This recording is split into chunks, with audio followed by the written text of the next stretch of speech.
Tu es dans un restaurant en train de déjeuner quand soudain tu entends des gens crier. Tu regardes par la fenêtre et tu vois tout le monde en train de fuir quelque chose. Tu continues à manger ton repas, mais des ondes commencent à se former dans ta soupe et elles deviennent de plus en plus larges.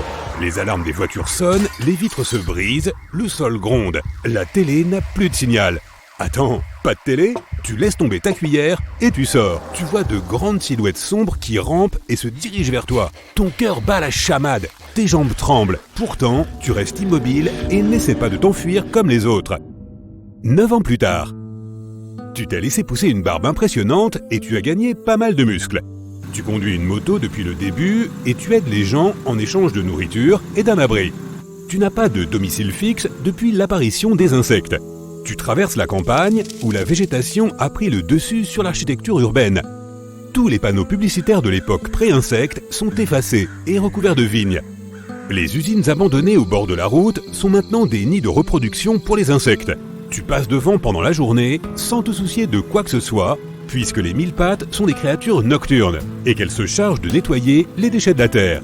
Mais ces mille-pattes géants sont dangereux et agressifs envers les humains et attaquent à la première occasion. Il commence à faire nuit et tu n'as nulle part où aller. Ton seul choix est de conduire jusqu'à ce que tu trouves une autre colonie qui puisse t'accueillir.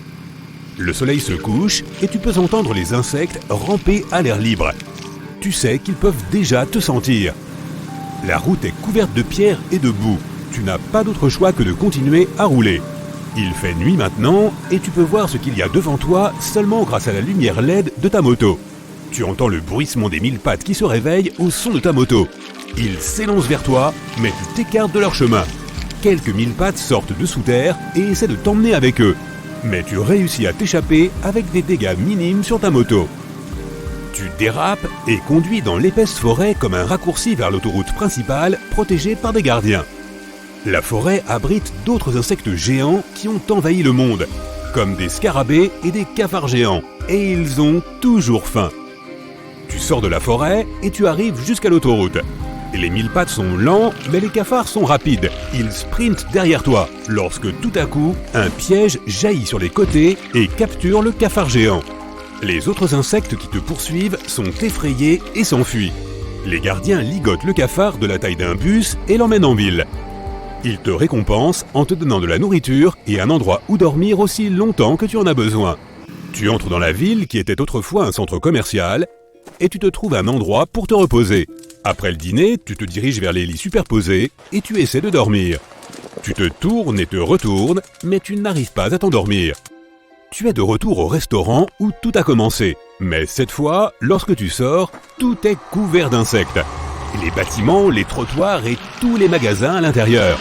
Tu es la seule personne qui reste et tu ne trouves aucun moyen de t'échapper.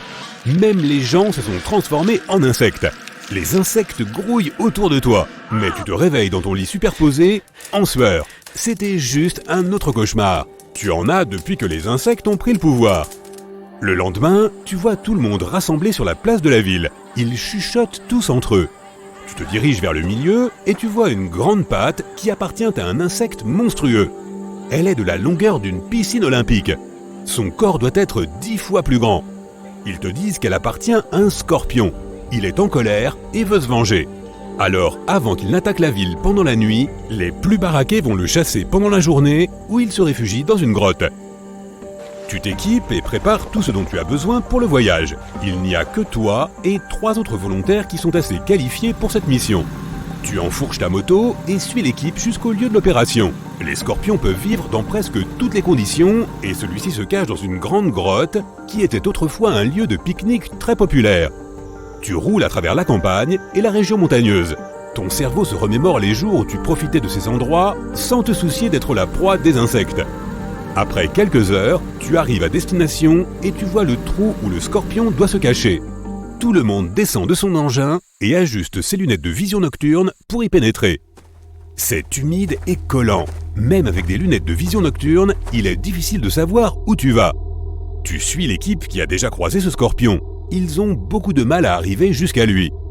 Le plus gros problème est que le scorpion creuse constamment de nouveaux tunnels. Ainsi, l'endroit où ils ont initialement trouvé le scorpion est vide. Il est trop tard pour revenir en arrière. Donc la seule solution est d'avancer en espérant le trouver. Les tunnels sont profonds, mais l'équipe a apporté un équipement de descente en rappel pour descendre les tunnels. Tu mets le tien et tu descends. Il n'y a presque pas d'oxygène. Alors l'équipe a apporté des bouteilles d'oxygène pour continuer la mission. Tu es en territoire hostile. Les tunnels sont petits et étroits, juste assez pour permettre à une seule personne de marcher à la fois. Alors que l'équipe continue d'avancer, tu ne peux t'empêcher de te demander qui a bien pu creuser ces tunnels. Le scorpion est trop gros, il doit donc y avoir autre chose dans ces grottes et tunnels. Tu regardes autour de toi et essaies de trouver des indices, mais les tunnels sont vierges. Tu continues à progresser et tu remarques que certains tunnels se divisent en plusieurs directions, au-dessus de toi et en dessous. Personne ne sait où aller. Heureusement, tu as installé une corde au début. Tu l'as attachée à l'un des membres de l'équipage pour que chacun puisse revenir sur ses pas facilement. Mais tu réalises que quelqu'un ou quelque chose a coupé la corde. Les tunnels commencent à gronder, des pierres tombent et tu cours vers la sortie. Soudain, tu te retrouves face à face avec une fourmi géante de la taille d'un gros chien. Ses incisives peuvent couper une pastèque en deux. Tu n'as qu'un seul choix, courir aussi vite que tu peux. Les fourmis te poursuivent, mais tu fais tomber des trucs pour les distraire. Elles sont intelligentes et sentent que tu es une bénédiction pour elles, le gros lot. Tu arrives à un cul-de-sac et tu regardes autour de toi. Les fourmis viennent droit sur toi, mais s'arrêtent pour une raison inconnue. Leurs antennes se mettent à clignoter et elles s'enfuient immédiatement. Tu les suis et tu vois qu'elles se regroupent près de leur reine. Il semble que ce nid de scorpion soit maintenant devenu un foyer pour des fourmis de la taille d'un chien. Tu regardes autour de toi et tu réalises que tu as perdu tes coéquipiers. Tu ne peux pas utiliser les talkie-walkie car cela attirerait trop d'attention sur toi. Donc tu rampes pour essayer de t'approcher de la reine. Elle est entourée de milliers d'ouvrières et de fourmis soldats qui la protègent et suivent tous ses ordres.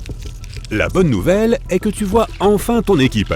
La mauvaise nouvelle est qu'ils semblent avoir été capturés par les fourmis et prêts à être servis à la reine pour le déjeuner. Tu sors ton mégaphone et tu émets une fréquence aiguë pour désorienter les fourmis. Elles courent dans tous les sens affolées. Ton équipe parvient à s'échapper et te repère. Alors qu'il se dirige vers toi, le scorpion géant fait irruption dans les tunnels profonds et s'invite à la fête.